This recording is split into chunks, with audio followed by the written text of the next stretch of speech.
Pemirsa, dipilihnya Gibran Rakabuming Raka sebagai bakal cawapres oleh Prabowo Subianto dan Partai Koalisi Indonesia Maju diharapkan membawa dampak elektoral yang signifikan. Seberapa signifikan dampaknya bagi Prabowo Subianto? Kita akan membahasnya bersama dengan Wakil Ketua Umum Partai Gerindra Habibur Rahman, Sekjen PAN Edi Suparno, serta analis politik Adi Praitno. Selamat sore Pak Habibur Rahman, selamat sore Pak Edi, dan selamat sore Mas Adi. Selamat sore, Assalamualaikum kawan-kawan semua. Salam. Baik, sebelum berbicara mengenai dampak elektoral, pertanyaan pertama ke Pak Habibur Rahman terlebih dahulu, mengapa Gibran ini tidak menghadiri acara deklarasi maupun Rapimnas Gerindra, padahal sudah diumumkan secara resmi sebagai bacawa pres dari Pak Prabowo Subianto? Ya, acara tadi sebenarnya acara internal, ya, di mana Pak Prabowo menyampaikan rangkuman dari pendapat DPC, kemudian DPD Gerindra selama beberapa minggu terakhir, ya, terkait aspirasi soal cawapres. Lalu berdasarkan rangkuman itu memang diputuskan oleh Pak Prabowo, Pak Gibran Rakabuming menjadi calon wakil presiden. Jadi ini lebih merupakan acara internal, dan tadi ditegaskan berdasarkan rangkuman tersebut, ya, tegaslah sudah bahwa Gerindra akan mengajukan Pak Gibran untuk menjadi cawapres yang akan didaftarkan pada tanggal 25 Oktober, ya, besok. Oke, Pak Habibur Rahman, yang kemudian juga menjadi penasaran adalah Gibran ini kan masih kader PDIP, sekarang dipilih menjadi bacawa pres dari Prabowo Subianto. Sebetulnya status kepartaian dari seorang Gibran Rakabuming Raka ini seperti apa?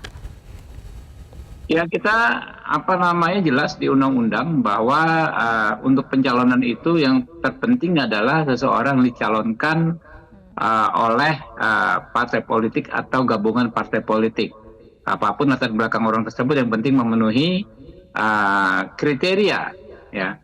Adapun terkait urusan keanggotaan Mas Gibran Rakabuming Raka di PDIP, itu kita akan serahkan sepenuhnya kepada beliau. Kami yakin beliau bisa menyelesaikannya secara baik-baik, secara elegan dengan PDI Perjuangan. Oke, baik, Pak Edi, sebagai partai yang ada dalam Koalisi Indonesia Maju juga tidak masalah kemudian ketika Gibran ini masih sebagai kader dari partai di luar Koalisi Indonesia Maju?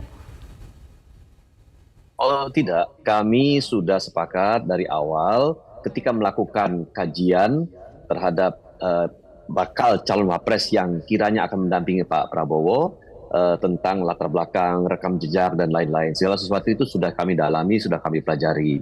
Yang penting adalah bagaimana, satu, kita menjalankan proses demokrasi di internal koalisi untuk menentukan bakal calon wapres kita, dan itu dilaksanakan dengan baik.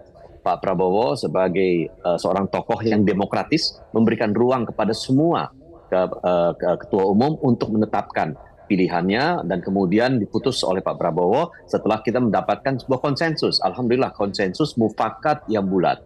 Nah, mengenai latar belakang, apakah Mas Gibran itu kemudian masih menjadi anggota dari PDI Perjuangan, tentu hal tersebut kami serahkan sepenuhnya ke kebijakannya Mas Gibran untuk melaksanakan kewajibannya sebagai kader PDIP dengan partai. Tetapi bagi kami sebagai partai yang sudah bulat mendukung beliau, bagi kami tidak ada halangan untuk tetap melangkah dan mendaftarkan Pak Prabowo dan Mas Gibran di KPU RI pada hari Rabu yang akan datang. Oke, sudah bulat seperti itu, tapi pertimbangan utama ketika kemudian PAN menerima nama Gibran Rakabuming sebagai bacawa pres apa, Pak Edi? Satu, kita telah sepakati mekanisme penetapan bakal calon wapres itu ketika bergabung dengan koalisi Pak Prabowo tanggal 13 Agustus 2023. Di sana kita sudah menyatakan bahwa, dan kita sepakati semua, bahwa kita akan sepakat untuk menetapkan calon wakil presiden dalam sebuah forum ketua umum yang diketuai oleh Pak Prabowo. Dan tugas kita adalah mencari sosok yang paling pas, paling cocok untuk bersanding dengan Pak Prabowo. Nah, dalam kemudian prosesnya itu, para ketua umum dilibatkan secara aktif oleh Pak Prabowo untuk menggali nama-nama yang ada, terus kemudian kita membentuk diskursus, akhirnya mengerucut kepada nama-nama tertentu yang berujung pada kemarin dengan penetapan Mas Gibran sebagai calon wakil presiden. Artinya kita sudah sepakat pada mekanismenya, kita sepakat bahwa apapun nanti hasil dari forum atau majelis ketua umum itu akan kita taati bersama, akan kita laksanakan secara konsekuen, dan semua partai politik di dalam koalisi Indonesia Maju akan berjuang all out untuk memenangkan Pak Prabowo dan Mas Gibran di Pilpres 2024. Oke, baik, kita kembali dulu ke Pak Habibur Rahman. Ada penilaian bahwa Gibran ini dapat menjadi pisau bermata dua, bisa kemudian memang menarik bagi generasi muda yang merupakan sekitar 54% komposisinya dari DPT 2024, atau kemudian Pak Prabowo bisa berpotensi kehilangan basis suara lamanya ataupun basis pemilih setianya di Jabar, Sumba, dan juga Aceh pada saat Pilpres 2019. Komentarnya.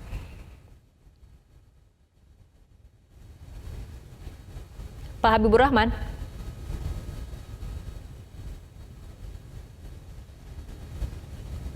Pak Habibur Rahman. Ya, nampaknya terjadi gangguan komunikasi dengan Pak Habibur Rahman. Kita ke Mas Adi Prayitno terlebih dahulu. Mas Adi, apabila kita lihat ini faktor akseptabilitas dengan faktor elektoral pada saat kemudian semua partai dalam koalisi Indonesia Maju kemudian menerima nama Gibran Rakabuming Raka, mana kemudian yang paling dominan menurut Anda?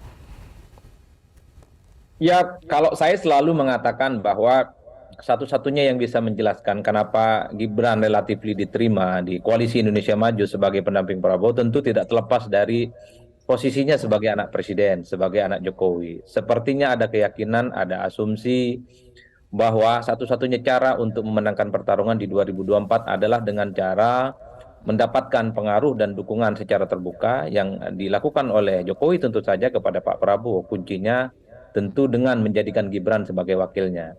Ini adalah asumsi-asumsi yang menurut saya diyakini bahwa di Pilpres 2024 kalau kekuatan politik Prabowo Subianto dengan Pak Jokowi menyatu, maka relatifly bagi mereka akan memudahkan pertarungan politik di 2024. Tapi sekali lagi asumsi dan keyakinan semacam ini perlu diuji, Mbak, karena kalau melihat kecenderungan belakangan ini, terutama ada sentimen negatif ya pasca keputusan Mahkamah Konstitusi setelah Mas Gibran juga diumumkan sebagai pendampingnya Prabowo Subianto, kan memang belum pernah ada protes, kritik di media dan media sosial dan di kalangan aktivis yang begitu keras kepada Pak Jokowi ya, yang dianggap terlampau jauh ikut campur dalam urusan politik di 2024. Apalagi misalnya soal yang kemudian sentimen negatifnya ini kan hanya menyebar di kalangan kelompok menengah ke atas, belum sampai ke bawah. Di bawah itu orang nggak ngerti apa itu politik dinasti. Di bawah itu orang nggak ngerti siapa itu Gibran. Orang di bawah itu ya mereka hanya berpikir soal day to day, apa yang harus mereka lakukan. Oleh karena itu, kalau ada pihak-pihak tertentu yang merasa kecewa dan nggak nyaman dengan kondisi saat ini yang memberikan kemudahan kepada Gibran misalnya, kalau mampu mengonsolidasi kekuatan politik itu ke bawah ya tentu ini bisa menjadi pisau yang negatif ya, dan akan berpotensi memberikan efek buruk yang saya kira perlu diantisipasi kepada Prabowo Subianto dan Gibran. Tapi kalau kekecewaan-kekecewaan yang muncul di permukaan ini tidak ada yang mampu menerjemahkan itu ke bawah, hanya sebatas menjadi konsumsi di kalangan kelompok tertentu, ya ini hanya sebatas pembicaraan-pembicaraan di ruang publik yang setiap saat bisa hilang di tengah jalan. Apalagi kita tahu bahwa ada kecenderungan pemilih kita itu kan pikirannya pendek. Apa yang terjadi hari ini, minggu depan sudah berubah. Ini yang saya kira bagaimana kuat-kuatan menarasikan politiknya di sisa 3 bulan pertarungan politik ke depan itu. Apakah orang yang kecewa dengan realitas politik hari ini, Mas Gibran jadi wakilnya Prabowo, itu kuat ke bawah, disosialisasikan dan sampai kepada seluruh lapisan masyarakat, atau justru sebaliknya bahwa pihak-pihak dan pendukung Prabowo Subianto mengatakan bahwa ini adalah perkara alamiah, bukan sesuatu yang harus dipertentangkan, apalagi ditolak dalam demokrasi kita. Itulah yang saya sebutkan, pertarungan narasi penting, terutama bagaimana menyampaikan pesan-pesan politiknya di bawah. Kalau melihat kecenderungan rata-rata, Mbak, yang kecewa dan protes terkait dengan situasi politik hari ini, kelas menengah ke atas yang saya kira jumlahnya nggak terlampau banyak, 15-20%. Sementara kita tahu mostly 65% masyarakat kita menengah ke bawah yang memang tidak terlampau engage dengan isu-isu politik identitas, tidak engage dengan keputusan Mahkamah Konstitusi dan seterusnya dan seterusnya. Oleh karena itu, siapa yang kuat membangun narasi sentimen negatif kepada Prabowo dan Gibran, mungkin dia akan memenangkan pertarungan, tapi pada saat yang bersamaan, kalau kubu Prabowo dan Gibran menganggap ini adalah sesuatu yang biasa dan alamiah dalam demokrasi, maka yang terjadi hari ini ya tidak akan menjadi sesuatu yang prinsip untuk dikhawatirkan sebagai sesuatu yang destruktif dan merusak elektabilitas Prabowo Subianto dan Mas Gibran Raka. Baik, Saya kira di situ Mas posisi Adi. saya, Mbak. Oke, kita akan lanjutkan kembali mengenai apa dampak elektoral yang dimiliki oleh Gibran untuk Prabowo Subianto, tapi kita ikuti jeda berikut terlebih dahulu. Jelajahi cara baru mendapatkan informasi. Download Metro TV Extend sekarang.